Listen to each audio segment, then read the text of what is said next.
All right. Welcome, everybody. We are back again with another episode of Pete Carroll Was Right, the confusingly named Alabama football show. I am Carter. That is Mitch. We are here, as always, to talk all things Alabama football with you. So, A&M, it was the exact sort of game that, like, every Alabama fan will still find things to quibble with, even though it was an absolute destruction of a top 15 team. So yeah. I mean, if we want to start with the small gripes, I've seen people like complain about the running game to some extent. I think that mostly comes from the lack of big plays, because I mean they've still been even when Sark has been having them run from like disadvantageous positions, they've still been really efficient. Yeah, I was just looking at, I don't have it pulled up right now, but like you can still see, like, unfortunately, Bill C's advanced stats profiles, which were once like my Bible, are not publicly available these days. But if you go to Football Outsiders and look at the like offensive line and defensive line stats, you can still get like standard down and passing down stat rates and like stuff rates and things like that, like some of the things that you would look at in there. And they're still, like, in terms of the running game on offense, they're still like they're not like great, but they're still like ranked pretty well in terms of like line yards and stuff like that. So yeah. And like, I don't know, Saban got asked about this week, and he said like, oh, we've like, I don't know, we need to get better, but teams have been playing really aggressively and doing a lot of stunts up front and like playing really aggressively downhill against the run. And like Saban's not like, I don't know. I think if he thought it was actually that bad, like he's not shy about saying like, we've been playing crap and we need to get better. And It's usually pretty telling when he takes a tone like that. So you'd certainly, and it's not like they've been great. Like, it's not like I'm just like, it's all like the way they've been playing defense, like everything's fine. Like it needs to get better. I would like to see it get better, but I'm not super concerned with it right now. Yeah, it's effective when it's been used, but when you pair it with the passing offense, it kind of doesn't matter as much. Am I about to climb in the engine and start driving the Mac Jones first round draft pick train? I might be. Like, holy crap! Our outside shot that we've been hoping to see more of Bryce, and I think we still hope to see more of Bryce. Yeah. But the scenario in which that we maybe didn't consider is that Mac just plays extremely well and is a first round pick, and Bryce just takes over next year.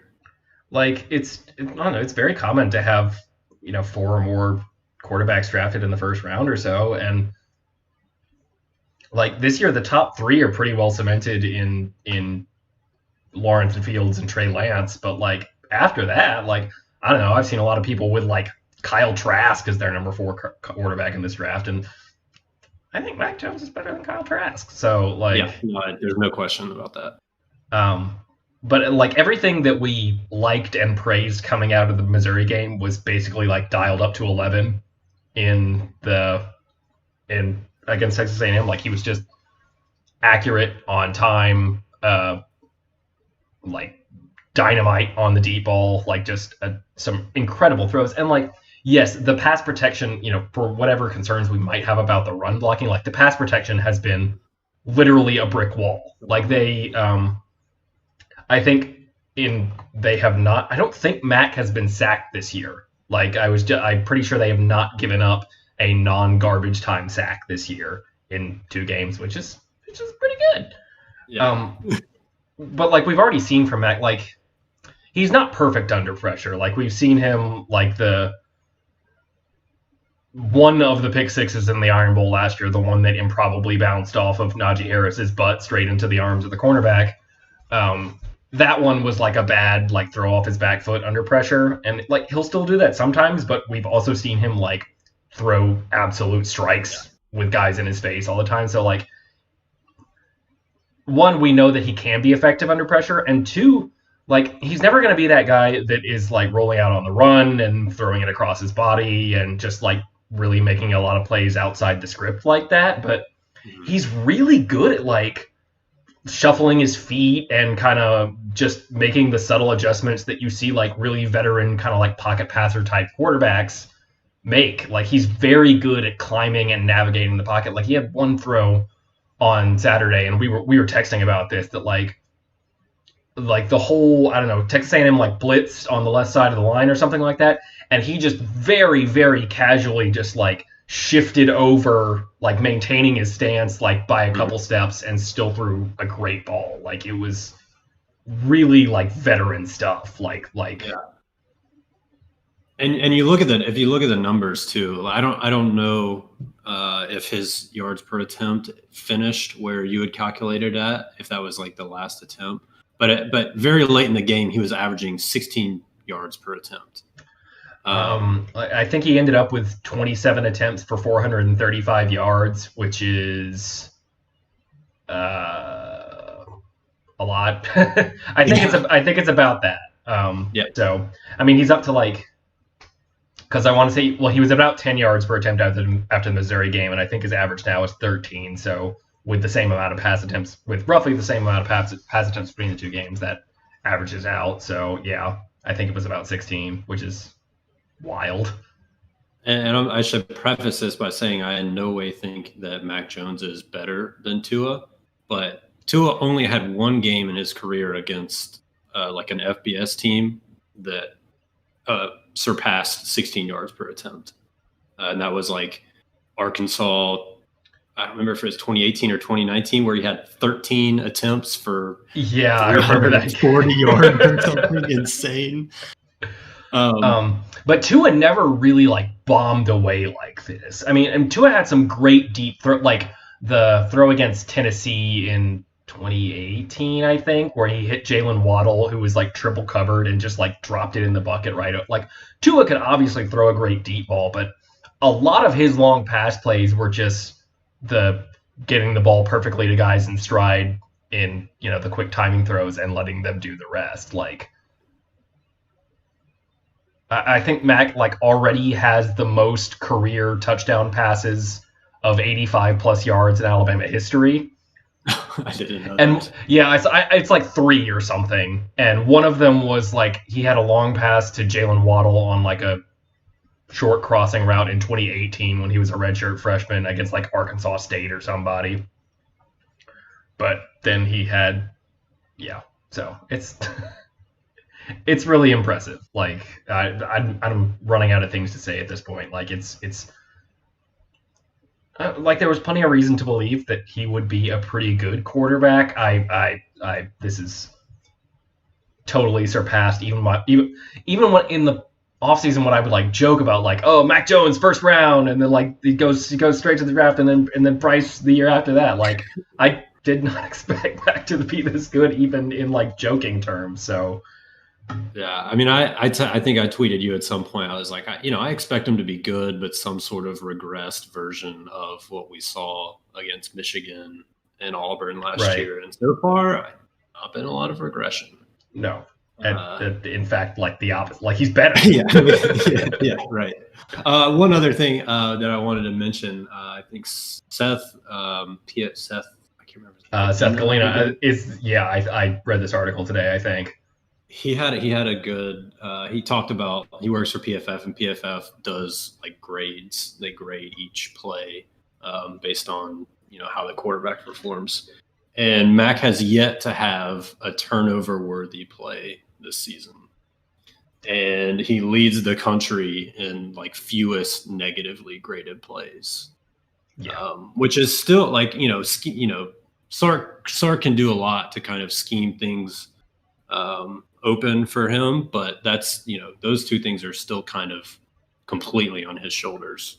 Yeah, and Seth had an article today that was I think that's where those stats were in, but he had a great like scheme breakdown of so Sark loves to run this mesh wheel play. Basically it's like it's mesh, the classic air raid play, with the running back going out on a wheel route, and so basically the way the read works, like the quarterback's first read is the cornerback, and if he's playing man, if he attaches, because they're running it out of a 3-by-1 formation with trips tight on like the right, and the first read is the corner, and if the corner sinks and they're playing cover 3, then no, sorry. Well, if he's playing man and he takes one of the receivers, you throw the wheel because it's going to be open all day. If he sinks and they're playing cover 3, you read mesh as you normally would from one side of the field to the other, starting with the post and then working your way across.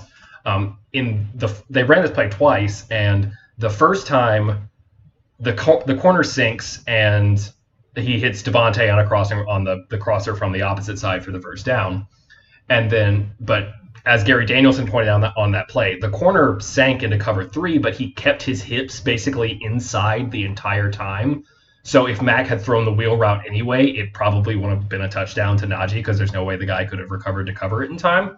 So the next time they ran the play, the guy did that again, and it was still kind of tightly covered because the linebacker did a really good job of getting over and picking up Najee in man, but they ran the play again, and Max saw that and threw the wheel route, and it was that throw to Najee that got them like inside the 5. So that's great stuff, like being able to see and make that adjustment in the because that's exactly the sort of thing that like Tua would do that made him so great. It's not so much that he was like Tua was not like the most cerebral quarterback of all time, not like the like Peyton Manning type who knows like every play and every coverage and every adjustment and all these things.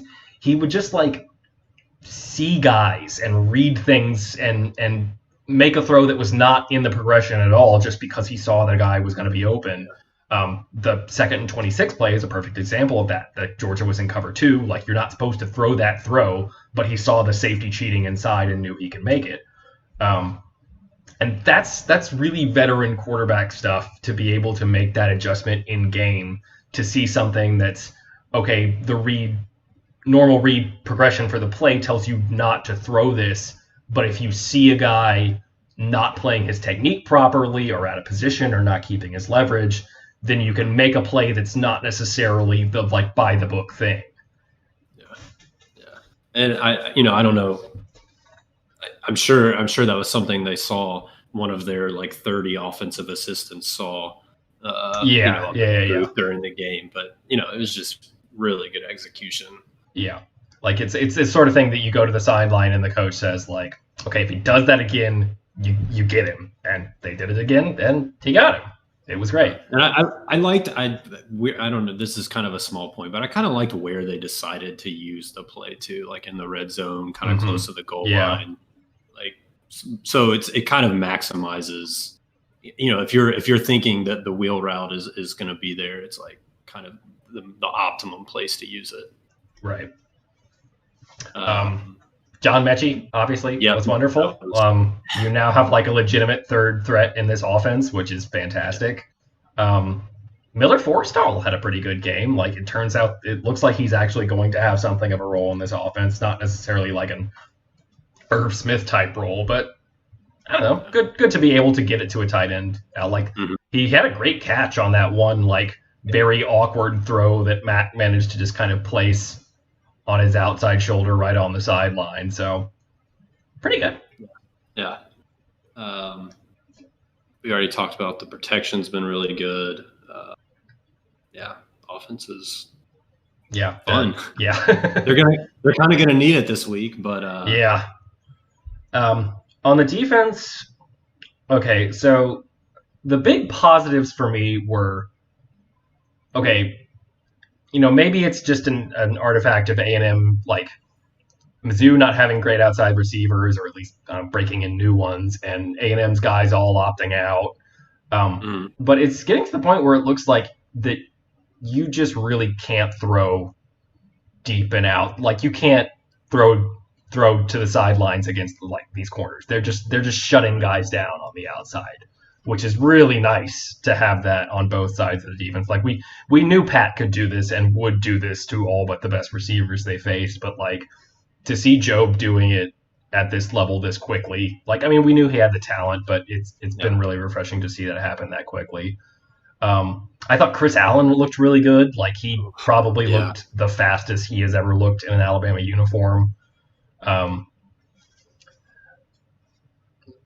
Christian Barmore had kind of limited snaps, I think. Like, he wasn't playing a ton, but looked like I don't know. He didn't have any like actual TFLs or anything like that, but he looked like Christian Barmore.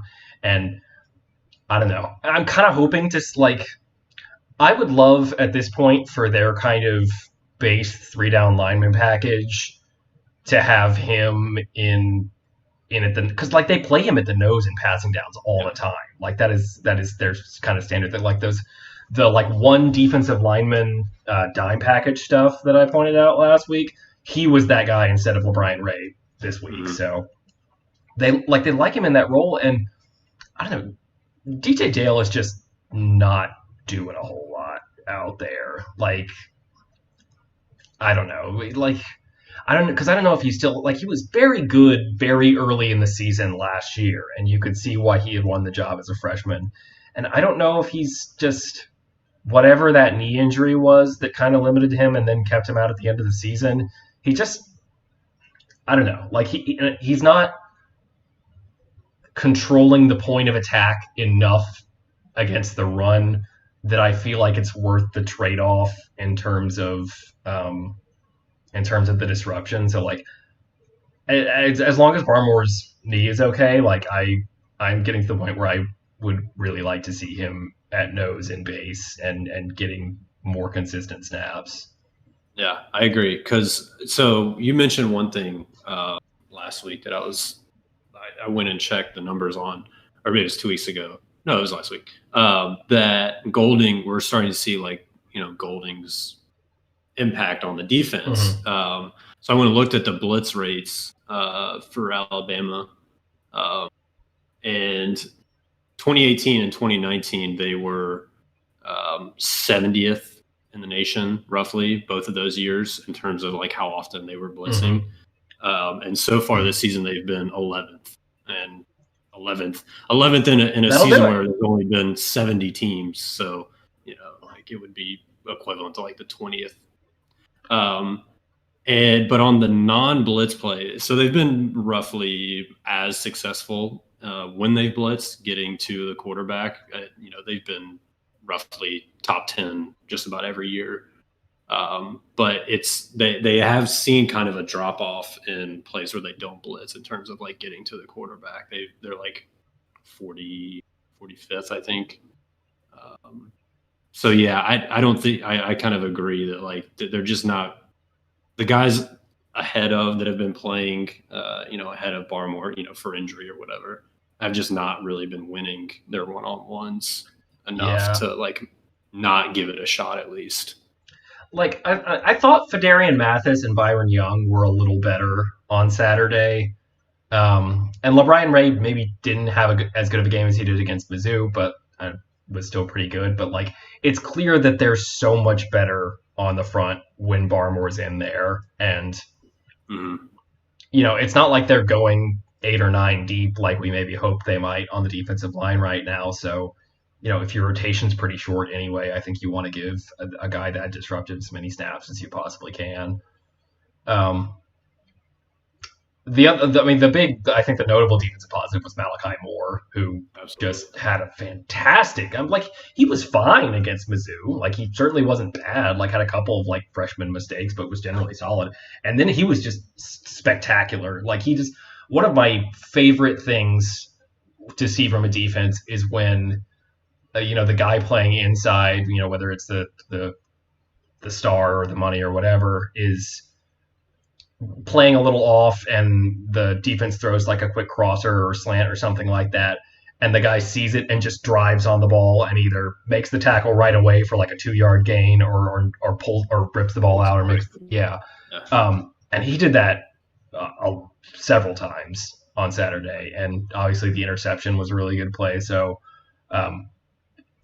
he's a freshman. We'll probably see up and downs. Like, not every day is going to be as good as that one, but that was really, really impressive stuff. Like, as we'll talk about, there are still some weaknesses in the coverage scheme and the secondary for this defense, but having a top two at corner and then a star as good as they seem to have in this group is going to set you up for a lot of success.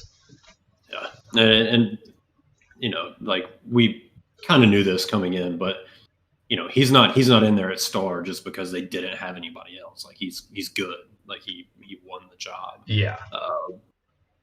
And A&M's another a team that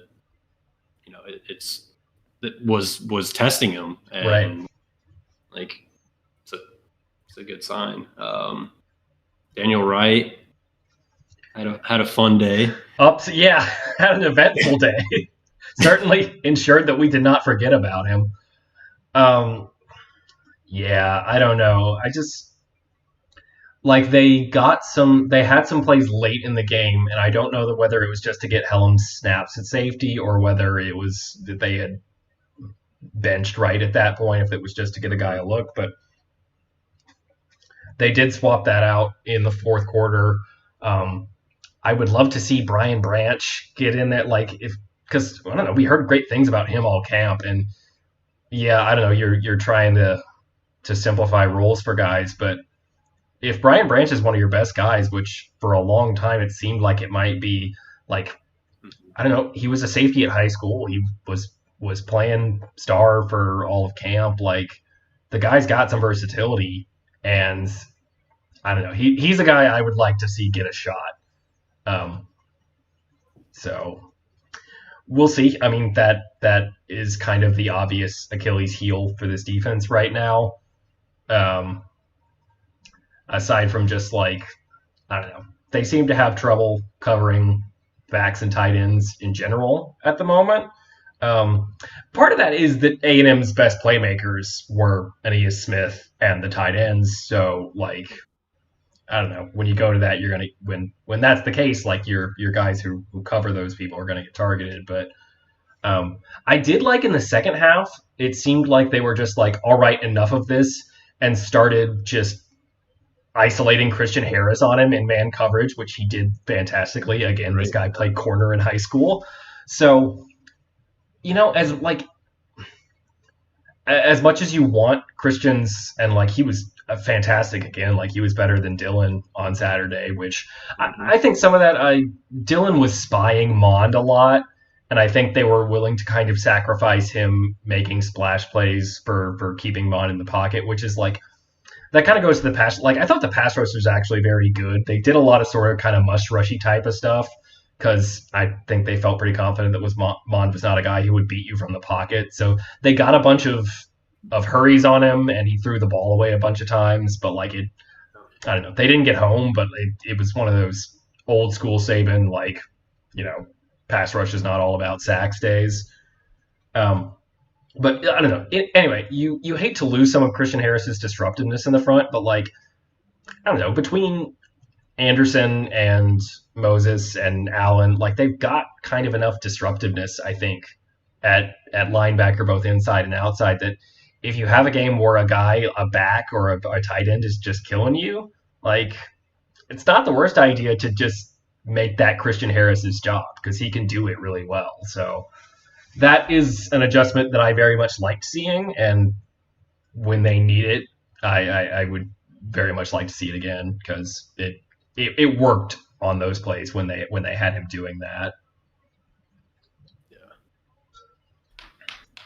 Yeah. Anything else defensively? No, I think that pretty much covers it as far as A&M. Punting was an adventure again. My kingdom for a guy who doesn't drop a 25-yard shank every other game, because it seems like every punter Alabama's had since J.K. Scott has done that. So I don't know. Maybe we see Ty Pirine or Charlie Scott the next game, but Reichert seems like he's really good. So hopefully we see none of them, right? No. Well, yeah. So Ole Miss. The offense is fantastic. The defense is not. It's kind of the story here.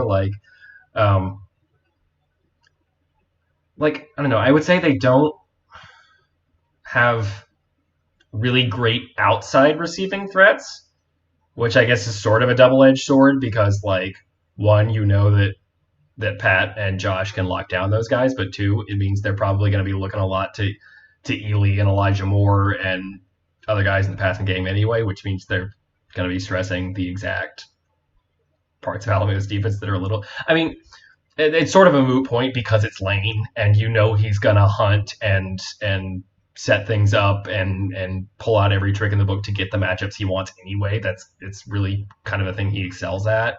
So it's going to be a challenge. Like, Moore is really good, Ely's really good, Corral has been great, and is, you know, he's like, obviously they use Plumlee in a lot of situations to take advantage of his running ability, but like Corral is also a pretty good runner, and they've done a lot of like zone read stuff with him as well. So the offensive line is not great.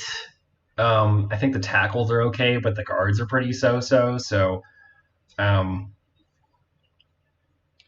I think how I feel about that matchup is I would love to see them just sort of play it safe.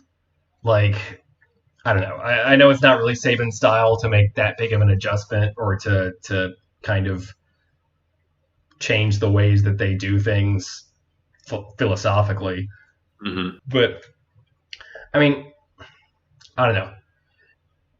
This is the sort of game where you know that, especially because it's Lane, but like the way you lose a game like this, if you're Alabama, is that, I don't know, you play like crap and you give up a whole bunch of big plays, both maybe some from luck and maybe some because, you know, the other team manages to trick you or, you know, do all the stuff that Lane is going to do. So I would love for them to play this one kind of like simple and safe and just make sure that you're not getting beat over the top.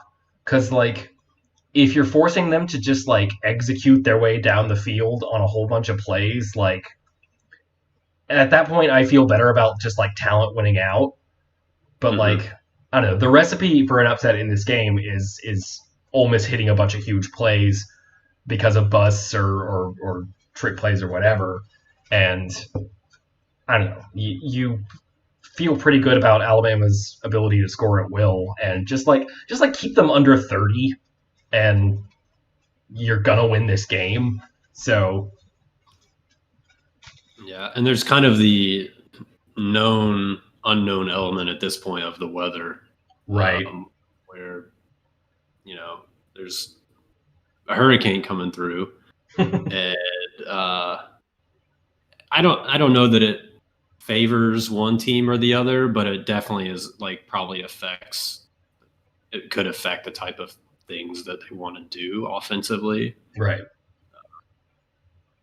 Yeah, I agree. Like, just kind of play your default to start, and then you can always revert to getting aggressive if you kind of need to.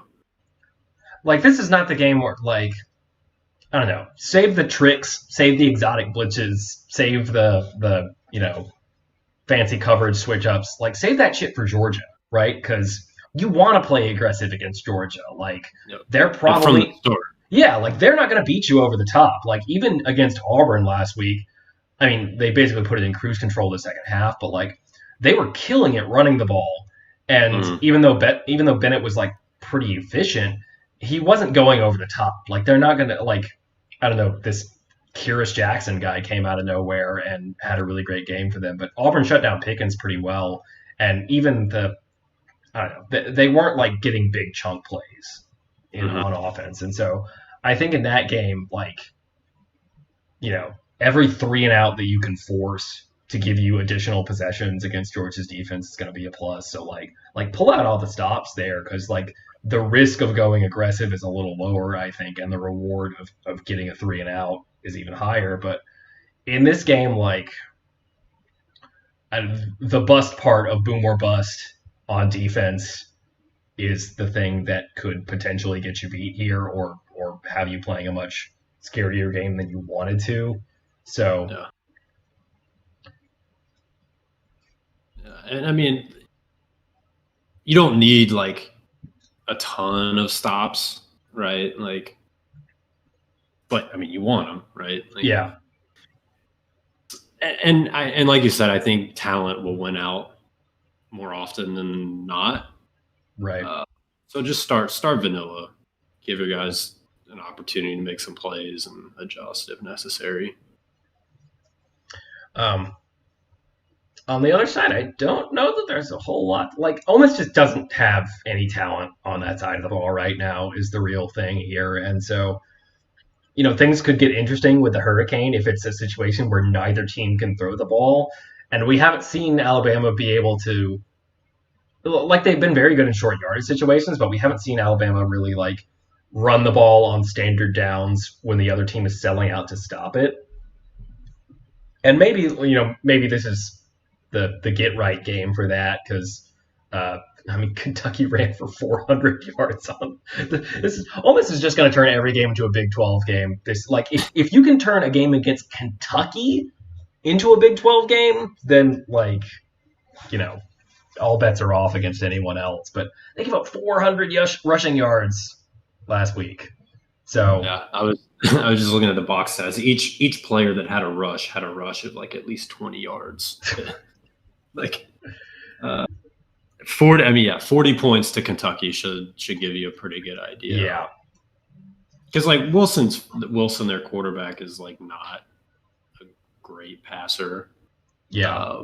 So it's not like if Ole Miss's defense was good enough to stop the pass that they couldn't have, devoted some more resources to stopping the run, but it's like they couldn't even do that.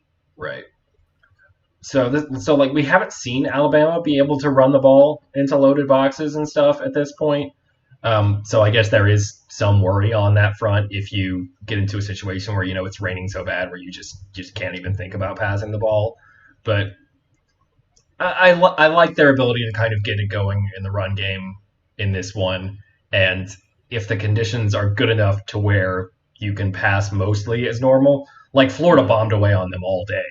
And like Florida's got some playmakers for sure. Like the Pitts is amazing and the wide receivers are pretty good, but their wide receivers are not Waddle and Smith and Mechie. Like if Alabama is capable of having a normal pass game with the weather, then Mac is going to shred them downfield all game. So yeah.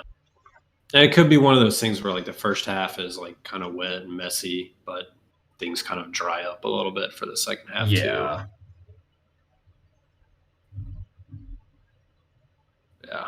Do you? If it is one of those games where it's like just so wet and messy passing wise, do you think we see Bryce a little bit more to try and do a little bit more with the running game?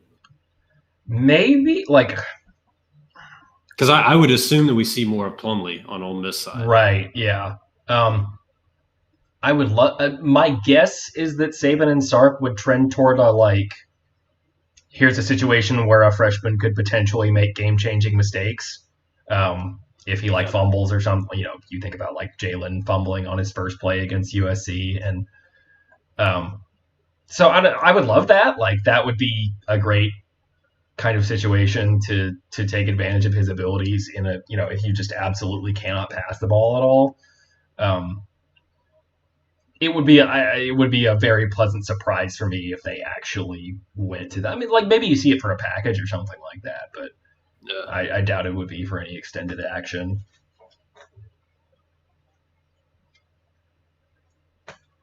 And then there's the bitterness, all the talk from Lane before the season about having Saban the revenge, right?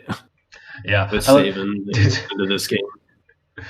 Did you see Lane got asked this week? He was like, "How do you feel about playing your old boss?" And Lane gave a very typical Lane answer, which was like, "Oh, well, it's not us playing, but if it was, I'd be fine because Nick's old and he can't cover me." I'm sure Saban loved that one. They asked him about it yesterday, and he said, I don't know, he laughed and said, I don't know, it was not the most witty response, but he said something that was like, he was like, yeah, he's probably right, but Lane, we'll see how you do when you're my age and have had a hip replacement. So yeah.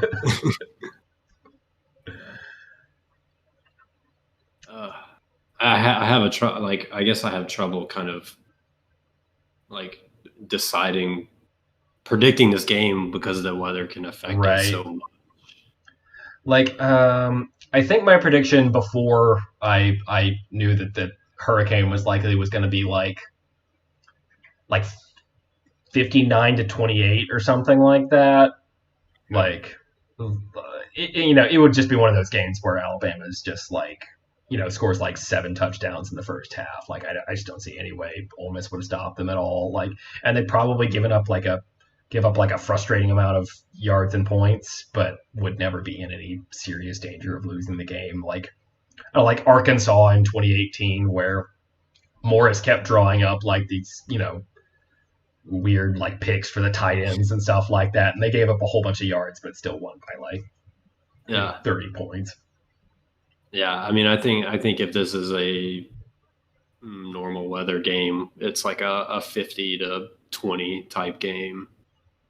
Yeah. And this is one of those things too where Ole Miss's defense might be bad enough that the vanilla stuff they try to run when Bryce gets to come in may work. Yeah. Really well too. So we may see like 2 Bryce touchdowns, two Bryce touchdown drives. Oh, I would love to see that. That would be spectacular. I don't. Yeah, go ahead. Sorry, go ahead. I was just gonna say I don't see. I think Ole Miss will have a fair amount of success, but I don't see Alabama giving up big plays to the point where like they'll march up and down the field for more than 4 scoring drives. Yeah, maybe. Like I can see them giving up some plays here and there to like Moore and Ely, and maybe like Plumlee breaks off one big run or something like that. But I don't see Ole Miss generating that consistently enough because I don't know. It's frustrating to have the weakness Alabama has, where you're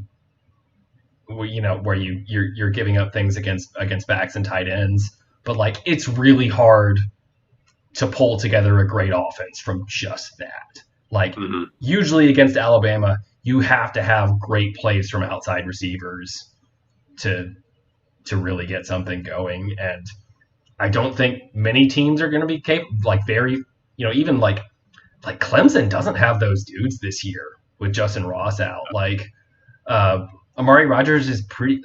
He's good. He's not like that guy, and he's also more of a slot guy to begin with. Yep. And they have like Latson and Nagata, who were supposed to be like kind of the next dudes up, but I think Nagata's hurt, and neither of them has really like gotten there yet. So they've been like, they were kind of. I'm not drawing too many conclusions from like the way they played so far, but like ETN was their leading rusher and receiver against Virginia in kind of a like, I don't know, meh win that was. Right. But like Georgia doesn't really have those guys. Like, I don't know, Pickens is very good, but I don't see him doing that all by himself, particularly if Bennett's still the quarterback. Florida is more about Pitts than anything. Pitts and their poor man's Jalen Waddle. I can't remember. I just blanked on his name. Kadarius Toney? Yeah, Toney. Yeah. Yeah, like I don't see anybody having the like, the like Michael Thomas, Mike Williams, Justin Ross, like those kind of guys who can really just like moss you on the outside that have given Alabama problems in the losses they've had under Saban. So that gives me a lot of hope, because I don't think, even as frustrating it is sometimes to watch, I don't think it's very easy to score enough to beat like an elite Alabama offense when you're just cobbling together a passing game out of backs and tight ends. And they'll well, knock on wood, but like I think they'll get better at covering those things later in the year, even if they just have to sacrifice Christian Harris from the front and say like go cover the back all the time, because they've got the talent. Like this is not a situation last year where there are so many freshmen in the front that you're just trying to hold on for dear life. Like they've got the talent everywhere on the field except maybe the second safety spot. Like it's I see these issues getting better. Yeah. So, and I mean, maybe like I look at Clemson as obviously being a threat. Yeah, like for sure. This is not this, but this is like they really are not going to be the same type of team without like Justin Ross and I just blank T. Higgins and like somebody like that on the outside. Ohio State, I really don't know if Ohio State has anybody like that. Like they've got some good receivers, but I don't know if they have like the top guys. I mean, I wouldn't be surprised if they have some true freshmen that can come in and do something like that. But I don't like is Chris Olave? Is he back? Like he's good, but yeah, he is. But I don't know if they've got just the beast on because I don't know who are the really great receivers in college football right now besides Jalen Waddle and Devontae Smith. Like Jamar Chase opted out. Rashad Bateman. Bateman, Rondale Moore. Yeah. More of a slot guy. Also, like not a concern, right? And neither is Bateman. Like I mean, maybe the USC guy, Monra. Oh yeah, the next St. Brown kid. Yeah. Because Slovis is good. Like. Yeah. I don't know if USC as a team is going to be good enough. Right. I don't expect any because a Pac-12 team is going to have to go undefeated to even have a shot at being considered, and that I don't see that happening. I was looking at it this week. That fourth spot is going to be there's going to be a lot of teams that aren't going to win their conference that are going to be in play for that fourth spot. Because especially with the Big 12 basically punting on their spot this year. Yeah. Already. And no reason to expect that any Pac-12 team is going to be outstanding. Yeah. I guess we'll kind of learn something this week with Miami and Clemson. Yeah, we'll see if Clemson's actually, because I don't know, they've got for their defensive front to be as dominant as it wasn't last year. They compensated with that a lot by literally Brent Venables switched them to running the Iowa State defense. They were running tight front 3-3-5 stuff for most of the year last year. For them to be as great on the front as they were in 18 and 17 and 16, they're really going to be relying on Miles Murphy and Brian Bresee, the freshmen, who are both really good. But they've also had Xavier Thomas is still not fully back, and they're missing three important rotation guys right now. So we'll see if they get better on the front. I don't think they're really they don't have a lot of top tier guys on the back end of that defense. I don't think not any real star power. And they'll still be great on defense because I don't know, it's Clemson. They've got enough talent and one of the best coordinators in the country. But I don't know if I don't know. How does somebody throw $3 million at him? Or no, not that's what he already makes. $10 million. Come on, Jesus Christ, get him away from there. So tired of Aranda finally left LSU. That's one of my most hated defensive coordinators out of a rival spot. Somebody throw money at Venables. What the hell? He was above replacement at Oklahoma and has been fairly outstanding at Clemson. Yeah. Anyway, I think this is another one of those years where we kind of root against Ohio State in every game they play in. Yeah, because not that I don't know, Clemson is good enough to win it. We could see something from Georgia or Florida. I think they both have enough weaknesses that you're not considering them in that top tier. But yeah, Ohio State is the one I think I'm most worried about this year. Like they're really good. They have a lot of fucking talent. Yeah, and I would say with Georgia, like you don't even like Alabama controls its own destiny versus Georgia. Like right. If they beat them in the regular season, like they'll either get to beat them again in the SEC championship, or they'll lose to Florida and won't even be in the shot, but will have a shot at the other spot. I mean, at this point, like if Alabama beats Georgia, I'm like, I don't know. I'm not the sort of person who ever considers it fully sewn up until it is, but like I will feel as good as I have felt early in the season about Alabama getting in the playoff as I have maybe ever, because the rest of the West just doesn't look that like. Do you see any other SEC West team getting through this season with less than 2 losses? Well, for one, all of them already have 1 loss. Alabama is the only undefeated team in the SEC West through 2 weeks of play. Yeah, I was going to say, I don't even know if any of them will get through without 2 more losses. Yeah. So I was thinking Auburn was like kind of good this year, but a lot of that was based on their defense being better than they looked against Georgia. Yeah. And I don't I was really surprised at, I don't know, because obviously they're missing Davidson and Brown, who were very good, and they're going to have some drop off on the front, but like they got manhandled by a Georgia offensive line that basically has like 5 new starters on it. And sure, it's Georgia, they're talented guys, but like,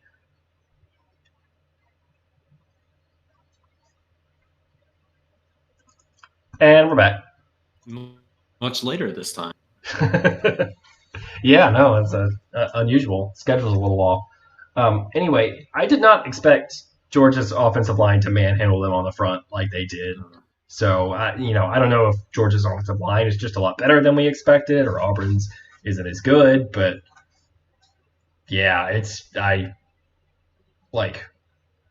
Georgia is probably the second best team that Auburn will play this year, so, we'll see, but nobody in the SEC West, I think, is getting through the season without at least 1 more loss and probably 2 for all or almost all of them. Who does Florida have? LSU? This weekend? No, like just on there. I'm trying to remember who they have outside of the East this year. They play A&M this weekend, and Arkansas, right? Because Arkansas got the Florida-Georgia double whammy. So they have LSU and Arkansas and A&M and Ole Miss, who they already played. So I'm trying to think of if there's a scenario where Alabama's already locked up a spot going into the SEC championship game, but I'm not sure it quite works out. I mean, if they're 10-0, I don't see how they're not locked in, because unless they just get absolutely blown out by a 2-loss Florida or Georgia, then if they're 10-0 and they lose a competitive SEC championship game, there's no way they're not in. One just on the general Alabama with 1 loss principle, but also I don't see any combination of factors that leads to a 10-1 Alabama not getting in. Yeah.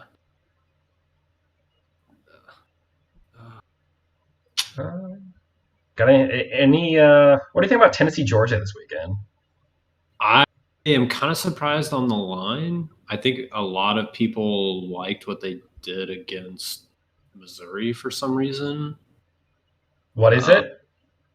Well, let me see. So we had it at 18 for Georgia, and we have it at 17, and right now it's 12.5, the line. And it's Georgia at home with a stadium that apparently just 25% capacity. Yeah. So I feel like their home field advantage is probably a little bit bigger than the average home field advantage. Their offense, it's not outstanding, but like it's good enough when you pair it with like a really good defense that they seem to have. I did not watch the Tennessee Missouri game. I don't know if you did. No, I saw bits of it. Like, I mean, the main thing I know is that their offensive line is incredible, which can get them somewhere, I think. But they would probably, I don't know. Garantano is like kind of Kellen Mond, in that he'll be outstanding sometimes and terrible sometimes and mediocre a lot of the time. So I don't know if they get good Garantano, like I could see if Florida, if Georgia is like, I don't know, has one of their just like Georgia under Kirby Smart games where they're just not doing a whole lot on offense. Like I can see the path to an upset here. I wouldn't pick it, but like Tennessee doesn't have the overall talent level anywhere outside of the O line to pull this one off, and Georgia is not the team that is like an overwhelming advantage against because of how good their defense is. But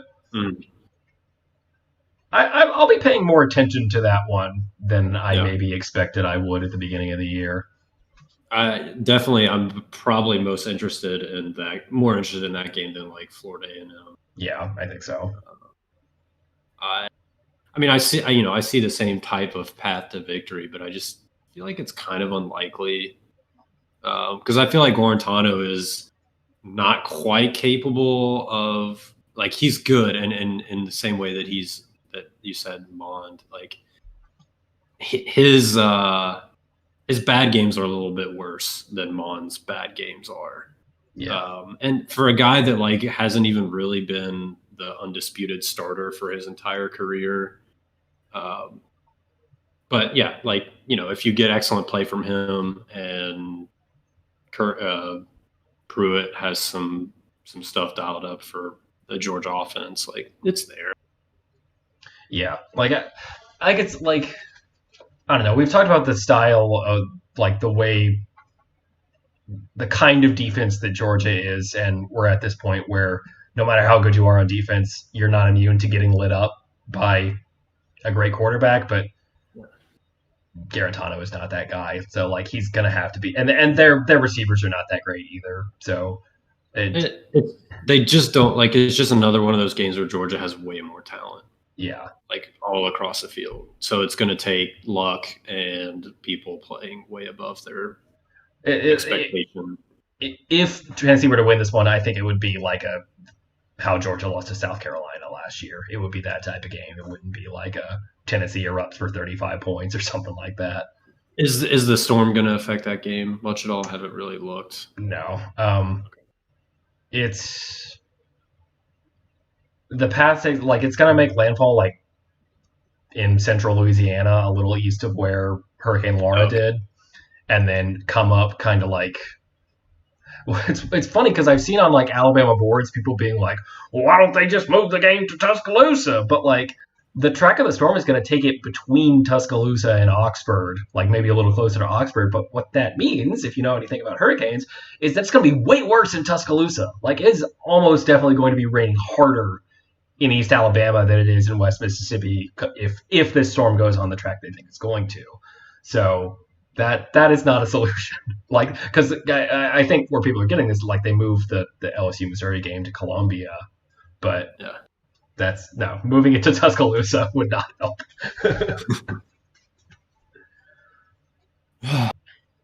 Any like Texas, Oklahoma? Yeah, lost a lot of luster this year. Like this is now what was the term they used to say on PAPN, an anxiety bowl. It's now like Red River is now an anxiety bowl, which like that's rough. Yeah, it's a little early in the season for that, but I kind of expect that Oklahoma is like, I don't know, like they've had their problems, but I still kind of see them just like, I don't know, Texas being the Texas they've been the last couple of years and just like absolutely imploding. Yeah. I mean, FPI has been pretty down on Oklahoma. from the beginning, and Oklahoma has underperformed in both games. Yeah. Though on the other side, Texas has underperformed in both of their games. Yeah. But there's that weird like Herman as an underdog thing that I don't know if I quite put stock, but he's like 13-2 or something as an underdog, 8-2 at Texas. Yeah, and then Horrid as a favorite, but yeah. So how that works. Yeah, I don't know. I'm gonna be watching that game. I think for just like the Schadenfreude on both sides because it should. I mean, it should be close. It should be pointsy, probably. So pointsy and probably not a blowout. Yeah. Either way. No, I guess. Sorry, go ahead. No, you're fine. I was going to say, I guess I don't know that I actually made. Did we make predictions? Do we want to? Oh yeah. I guess I'll just go with like my non-hurricane. Like if they're able to play relatively as normal, I would say let's go with 55-28. I think if this was normal weather, I would go like 50-20. But with weather, I'm kind of in the like 35-17, so I'm going to average it out and go like my prediction is 47.5. No, like 40. I'll go like 42-20. Yeah. That sounds about right. Well, it's so dependent on what the conditions actually end up being like, but well, all right. I think that's going to do it for us this week. So we'll be back next week and roll time. Roll time.